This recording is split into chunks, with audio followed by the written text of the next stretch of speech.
Umayya রাজবংশের পতনের পর ৭৫০ খ্রিস্টাব্দে আব্বাসীয় রাজবংশ ক্ষমতা গ্রহণ করে। তারা নবী করিম সাল্লাল্লাহু আলাইহি ওয়াসাল্লামের চাচা আব্বাস ইবনে আব্দুল মুত্তালিবের বংশধর ছিলেন।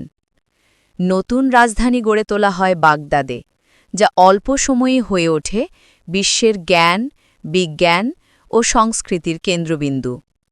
আব্বাসীয় যুগে মুসলমানরা গড়ে তোলে বায়তুল হিকমা, অর্থাৎ জ্ঞানের ঘর, যেখানে গণিত, চিকিৎসা, জ্যোতির্বিদ্যা, দর্শন ও সাহিত্য নিয়ে চলত নিরবিচ্ছিন্ন গবেষণা। এই সময় মুসলমান পণ্ডিতরা আবিষ্কার করেন অ্যালজেব্রা, চিকিৎসাবিদ্যার উন্নতি করেন ইবনে সিনা, আর মহাকাশ ও গণিতের নতুন তত্ত্ব দেন আল বিরুনি ও আল খাওয়ারিজমি।